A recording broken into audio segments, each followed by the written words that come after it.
Hello friends, welcome to Madras Anita's Kitchen. இன்னைக்கு நான் உங்களுக்கு ரம்ஜான் ஸ்பெஷலா சிக்கன் தம் பிரியாணி எப்படி செய்யறதுன்னு சொல்லி தர போறேன். இந்த சிக்கன் தம் பிரியாணிக்கு நான் இன்னைக்கு 1 கிலோ பாஸ்மதி அரிசியும் 1.5 கிலோ சிக்கன் வச்சு நம்ம இந்த பிரியாணி பண்ண போறோம். ஃபர்ஸ்ட் நம்ம என்னென்ன இன்கிரிடியன்ட்ஸ் வேணும்னு சொல்லிட்டு பாத்துடலாம்.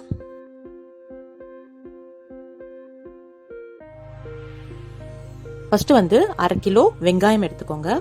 வெங்காயம் வந்து நல்லா மெலிசா கட் பண்ணுங்க. இந்த மாதிரி தின்னா மெலிசா கட் பண்ணணும். இப்ப நம்ம இதை தனியா எடுத்து வச்சுக்கலாம். அப்புறம் 1/2 கிலோ தக்காளி, தக்காளியும் நல்லா நீட்டமா இந்த மாதிரி கட் பண்ணிக்கோங்க. 150 கிராம் இஞ்சி, இந்த இஞ்சி வந்து நல்லா வாஷ் பண்ணி பேஸ்டா அரைச்சி எடுத்து வச்சிருக்கேன். அப்புறம் 80 கிராம் பூண்டு, இதையும் நல்லா பேஸ்டா அரைச்சி எடுத்து வச்சுக்கோங்க.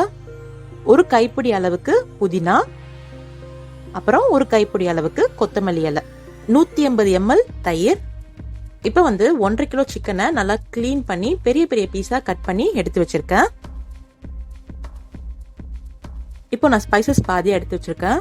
இதுல வந்து இந்த பாதி வந்து பிரியாணி மசாலாக்கு, இந்த சைடு இருக்கிறது வந்து அரிசி வேக வைப்போம் அதுல போடுறதுக்கு. 250 ml கடலை எண்ணெய், அப்புறம் 2 டேபிள் ஸ்பூன் நெய், 2 டேபிள் ஸ்பூன் மிளகாய் தூள், 1 டீஸ்பூன் பிரியாணி மசாலா, பாதி லெமன், அப்புறம் தேவையான அளவு கல்லுப்பு, அப்புறம் கடைசியா 1 கிலோ பாஸ்மதி அரிசி. இப்ப நம்ம பிரியாணி பண்ண ஆரம்பிச்சிடலாம். அதுக்கு நல்ல பெரிய தவறா எடுத்துக்கோங்க. இப்ப நம்ம இதுல 250 ml கடலை எண்ணெய் சேர்த்துக்கலாம். அப்புறம் 1 டேபிள் ஸ்பூன் நெய் சேர்த்துக்கலாம். இந்த மாதிரி நல்ல பெரிய கரண்டியா எடுத்துக்கோங்க. அப்பதான் பிரியாணிக்கு நம்ம மிக்ஸ் பண்றதுக்கு கம்ஃபர்டபுளா இருக்கும். இப்ப நம்ம இதுல ஒரு பட்டை, 3 ஏலக்காய், 4 கிராம்பு இதெல்லாம் சேர்த்துட்டு ஒரு 1 நிமிஷத்துக்கு நல்லா ஃப்ரை பண்ணிக்கலாம். இப்ப நம்ம இதுல நறுக்கி வச்சிருந்த வெங்காயத்தை சேர்த்துக்கலாம். வெங்காயத்தை நம்ம முதல்ல ஒரு 5 நிமிஷத்துக்கு நல்லா வதக்கிக்கலாம். பிரியாணிக்கு எப்போதுமே வெங்காயம் நல்லா கோல்டன் ப்ரௌன் ஆகணுங்க. அது வரைக்கும் நம்ம நல்லா வதக்கணும். ஃபர்ஸ்ட் நம்ம ஒரு 5 நிமிஷத்துக்கு நல்லா வதக்கிக்கலாம். 5 நிமிஷம் கழிஞ்சு இதுல நான் வந்து ஒரு 10 பச்சை மிளகாய் சேர்த்துக்க போறேன். இந்த பச்சை மிளகாய் காரமே இருக்காதுங்க, அதனாலதான் 10 பச்சை மிளகாய் சேர்த்திருக்கேன். ஒருவேளை உங்ககிட்ட காரமான பச்சை மிளகாய் இருந்தா ஒரு 6 பச்சை மிளகாய் சேர்த்துக்கோங்க. கீராம முழுசா சேர்த்துக்கணும். சேர்த்துட்டு இப்போ இந்த பச்சை மிளகாவோட சேர்ந்து இந்த வெங்காயத்தை நல்லா கோல்டன் ப்ரௌன் ஆற வரைக்கும் நம்ம நல்லா வதக்கிடலாம்.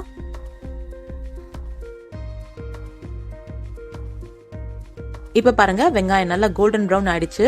இப்ப நம்ம இதுல பூண்டு பேஸ்ட் சேர்த்துக்கலாம். பூண்டு பேஸ்ட் சேர்த்துட்டு ஒரு 5 நிமிஷத்துக்கு லோ ஃப்ளேம்ல நல்லா வதக்கிக்கலாம்.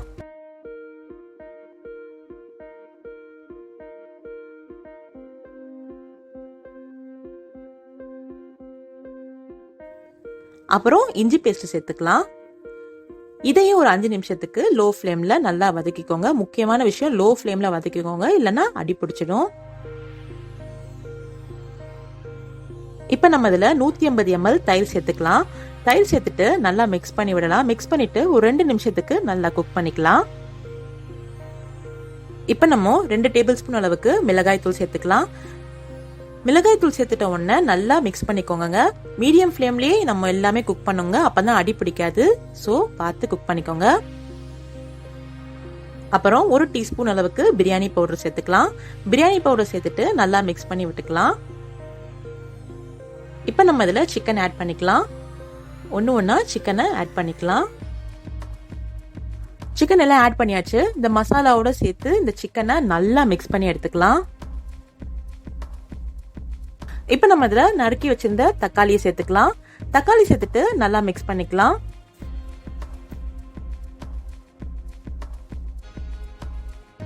இப்ப நம்ம இதுல புதினா கொத்தமல்லி சேர்த்துக்கலாம். புதினா கொத்தமல்லி சேர்த்துட்ட உடனே நல்லா மிக்ஸ் பண்ணி விட்டுக்கோங்க. அப்புறம் நம்ம இதுல 2 டேபிள் ஸ்பூன் அளவுக்கு கல்லுப்பு சேர்த்துக்கலாம். கல்லுப்பு சேர்த்துட்டு நல்லா மிக்ஸ் பண்ணிடலாம். மிக்ஸ் பண்ணிட்டு இப்ப நம்ம இந்த சிக்கனை 20 நிமிஷத்துக்கு நல்லா மீடியம் ஃப்ளேம்ல நல்லா குக் பண்ணிக்கலாம். இந்த குக்கிங் டைம்ல நம்ம அரிசியை ஊற வச்சிடலாம். இப்ப நம்ம இந்த பாஸ்மதி அரிசியை ஒரு 15 நிமிஷம் நல்லா ஊற வச்சுக்கலாம். இன்னொரு அடுப்புல வந்து நான் ஒரு பாத்திரத்துல தண்ணி ஊத்தி வச்சிருக்கேன் அரிசி வேகிறதுக்காக. இப்ப நம்ம இதுல வந்து ஒரு பட்டை, 2 ஏலக்காய், 4 கிராம்பு சேர்த்துக்கிறேன். அப்புறம் 1 டேபிள் ஸ்பூன் உப்பு சேர்த்துக்கிறேன். இந்த தண்ணி வந்து நல்லா கொதிக்கணுங்க. கொதிச்ச அப்புறம் தான் நம்ம அரிசி போட முடியும். சோ நம்ம நல்லா இந்த தண்ணியை கொதிக்க வைக்கலாம். பாருங்க தண்ணி நல்லா கொதிக்குது. இப்ப நம்ம ஊற வச்சிருந்த அரிசியை சேர்த்துக்கலாம்.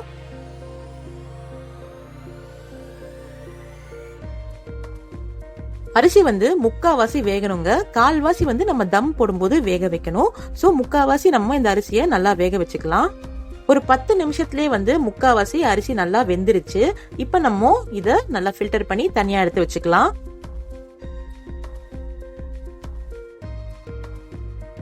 இப்போ வந்து சிக்கனோட சேர்ந்து பிரியாணி மசாலா பெர்ஃபெக்ட்டா ரெடி ஆயிடுச்சு. நம்ம நெக்ஸ்ட் நம்ம தம் ப்ராசஸ் பண்ண போறோம். தம் பண்றதுக்கு முன்னாடி பாதி பிரியாணி மசாலாவை தனியா எடுத்து வச்சுக்கலாம். அப்புறம் தோசைக்கல்ல எடுத்து வச்சுக்கலாம். இதுக்கு மேல இந்த பிரியாணி தவறாவை மேல வச்சுக்கலாம். இப்ப இதுல பாதி அளவுக்கு பாஸ்மதி அரிசியை சேர்த்துட்டு நல்லா சரிசமமா பிளாட்டா பரப்பி விட்டுக்கலாம்.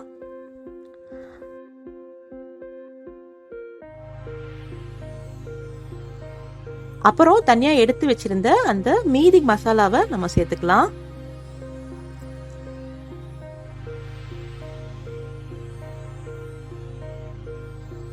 இப்போ மீதி பாதி அரிசியை சேர்த்துக்கலாம்.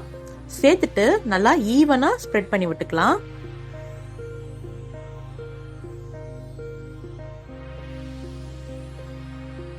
இப்ப நம்ம இதை ஒரு 5 மினிட்ஸ் ஃபர்ஸ்ட் நம்ம குக் பண்ணுங்க. அதுக்கு ஒரு பிளேட் வச்சுட்டு வடிச்சல்லாங்க நம்ம தண்ணிய அதை மேல எடுத்து வச்சுக்கலாம். 5 நிமிஷம் ஆயிடுச்சுங்க. இப்ப இதை ஓபன் பண்ணிட்டு இதுல லெமனும் நெய்யும் சேர்த்துக்கலாம். பாதி லெமனும் 1 டேபிள் ஸ்பூன் நெய்யும் சேர்த்துக்கிறேன். சேர்த்துட்டு நல்லா கீழ இருந்து சிக்கனை மேல எடுத்து போட்டு மிக்ஸ் பண்ணி வச்சுக்கலாம். பொறுமையா பண்ணுங்க, அரிசி உடையக்கூடாது. சோ ஸ்லோவா கீழ இருந்து மேல சிக்கனை கொஞ்சம் மேல எடுத்து போட்டு ஃபிளாட் பண்ணிடலாம்.